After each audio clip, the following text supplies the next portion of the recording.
Now there is a second way that you can add and subtract fractions without having to build them with a common denominator. So that's method 2, which I like to refer to as annihilate the fractions, then restore them.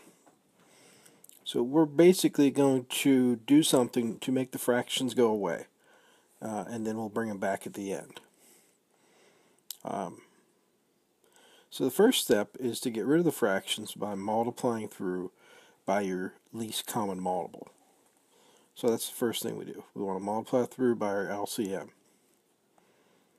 Second thing we want to do is go ahead and simplify what we have. Now remember, before, when we solve fractional equations, we multiplied by the LCM to get rid of the fractions. We're able to do that because... Sorry, my mind just stopped working for a sec. We are able to do that because it was an equation. Because it was an equation, we're able to go through, multiply both sides by our LCM, no problem. Okay, and that's why it worked. But now we're dealing with not an equation, so multiplying isn't going to work. So once we've done our simplifying, we then go back and undo our multiplication and end up dividing by our LCM. Think of it this way: if we multiplied something by 5 and then later on divided it by 5, then we wouldn't have changed it. Right, we multiplied by 5, divided by 5. So essentially we multiplied by 1. And that's what this process is doing.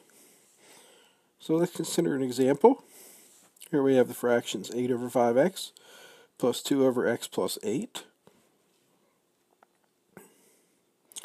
And so we begin by finding our common denominator. So in this case we need a 5x to take care of the 5x. And the x plus 8, that's already factored as well. We need an x plus 8 to take care of that one. So we'll need those two things together. So here's the process. Much like we did with the equation, write it out. That common denominator times each piece. And then we can go through and we simplify.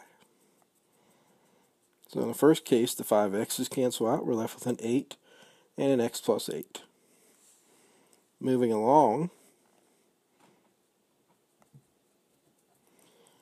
in the second fraction, we can cancel out an x plus 8 out of both. And we're left with 5x times 2. Okay, at this point, we've gotten rid of the fractions, and so now we simplify what remains. So in the first case, we can distribute the 8 through and get 8x plus 64. In the second case, 5x times 2 is 10x.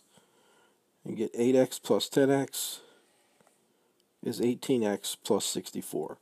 That will be our new numerator. And now, since we multiplied by something, we've actually changed the answer.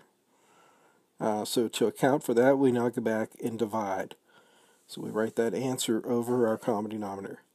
Last thing you'd want to check is, can you simplify any further? In this case, you could do a little bit of factoring in the numerator, but nothing will cancel out.